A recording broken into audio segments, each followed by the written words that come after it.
enw'r ddrama ydy Pan oedd y byd yn fach.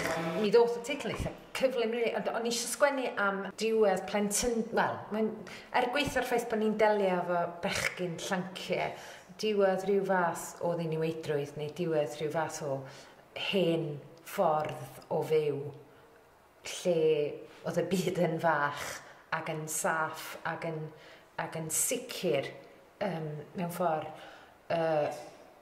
a mae hynny'n digwydd mewn ffordd eitha arswydus yn ystod y ddrama i'r cymeriadau.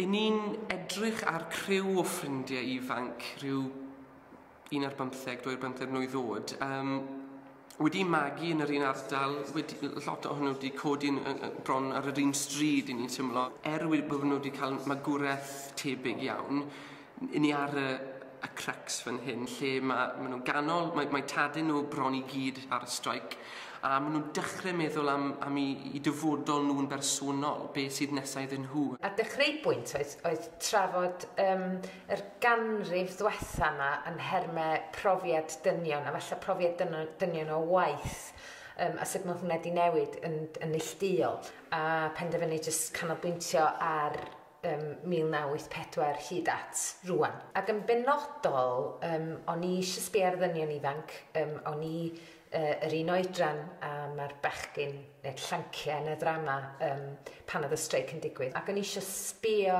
ar sut mae dynion yn yr cymunedau yna lle oedd gynnyn nhw strwythur penodol a wedi bod ers blynyddoedd lawer, bod hwnna jyst yn cael ei dynnu'n griau oherwydd y streic. Mae'r prosiect yma'n bwysig iawn i fi. Wy'n fab i cyn-lôr.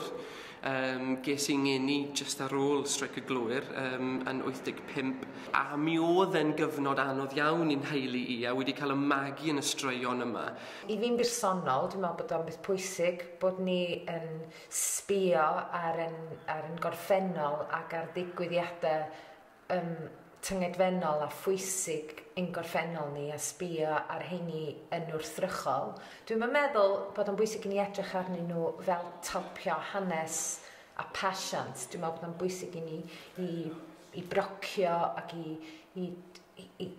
dynnu nhw'n griau chydig bach mwyn gweld be oedd gwirionedd calon rhywbeth hanesyddol yn hytrach na just derbyn bod rhywbeth yn drasiedi. Achos ffordd na da ni'n rhamanteiddio yn hytrach nag yn dysgu gan yn gorffennol. Y peth wy'n disgwyl mlaen fwyaf at cyfarwyddo, y prosiect yma fydd gweithio gyda Sian, datblygu sgript newydd. Wi beth wedi datblygu fel cyfarwyddwr darn o sgwennu newydd.